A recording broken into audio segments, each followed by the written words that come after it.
petit village de Gers, cet été, nous avons découvert un camp pas comme les autres.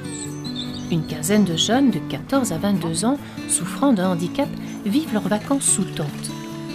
Mais comme il n'est pas facile de se débrouiller quand son autonomie est limitée, chaque vacancier est accompagné d'un bénévole qui s'occupe de lui tout au long du séjour.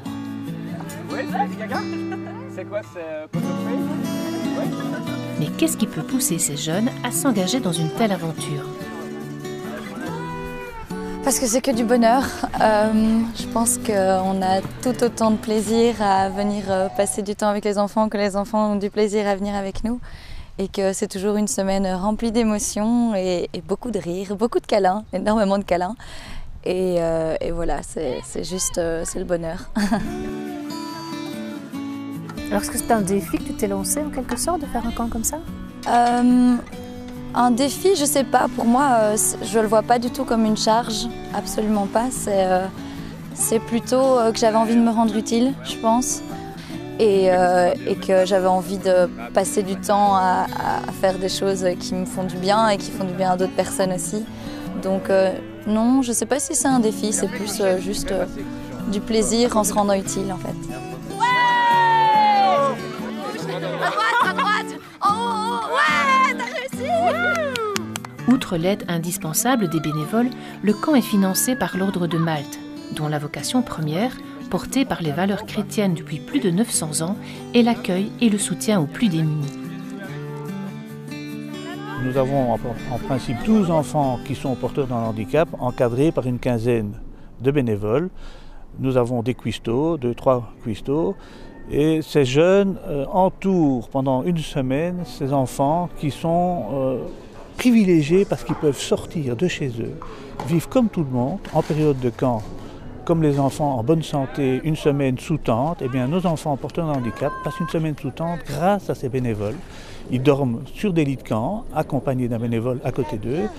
Ils ont les mêmes soucis de nos enfants en bonne santé parce qu'ils doivent se laver avec de l'eau froide. Ils ont une nourriture de camp, ils ont des activités de camp et ils ont une veillée le soir pour terminer la journée. Donc vous voyez exactement la même chose qu'un enfant normal.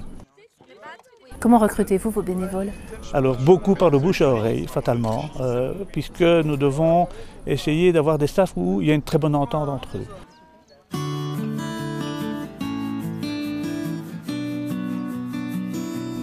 Corentin, alors que tu es déjà dans la vie active, tu as choisi de passer une partie de tes vacances dans ce camp, pourquoi? Simplement parce que c'est vraiment une bouffée d'air de venir ici en fait. Et qu'est-ce que tu développes comme relation avec ces jeunes? C'est vraiment très fort comme relation parce que contrairement la normalité, on va dire, c'est des enfants qui n'ont pas de filtre.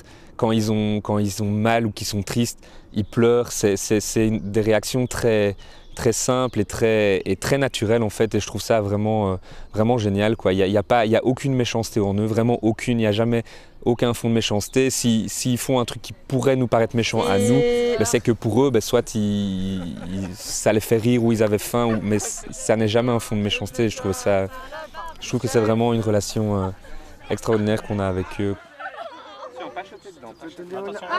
Il y a une différence certes entre nous et eux, on pourrait dire, mais on voit qu'après quelques jours, très rapidement, en fait, cette différence s'estompe et au final on forme juste une espèce de grand groupe et avec une relation peut-être plus vraie que ce qu'on pourrait rencontrer en général. En fait, les barrières s'effondrent plus vite, contrairement à ce qu'on pourrait croire, donc c'est quand même un moment assez chouette.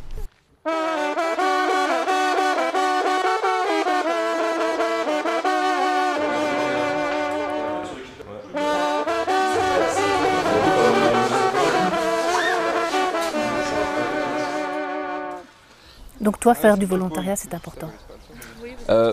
Oui, ici, je ne le ressens même pas comme du volontariat. Pour moi, c'est des vacances, quoi. Ici, je ne viens pas ici en disant je suis bénévole ou volontaire. Je viens simplement passer des vacances avec des enfants géniaux et voilà, simplement ça. Et alors quand tu retournes après au travail ou au boulot? Ouais, ça c'est dur, ça.